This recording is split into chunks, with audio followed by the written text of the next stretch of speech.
மனோஜ், மா இதாம்மா நான் வாங்க போற வீடு. டேய் நிஜமா இந்த வீடாடா? நல்லா இருக்குல்லம்மா.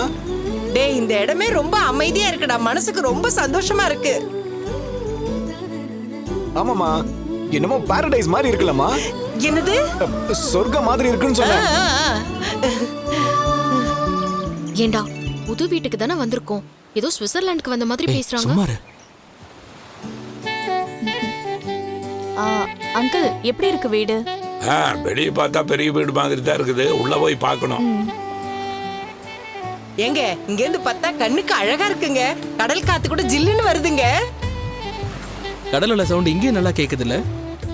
மனோஜ் பிறந்ததுல இருந்தே அதிர்ஷ்டக்காரங்க, அதான் அவனுக்கு எல்லாம் சரியா அமையுது.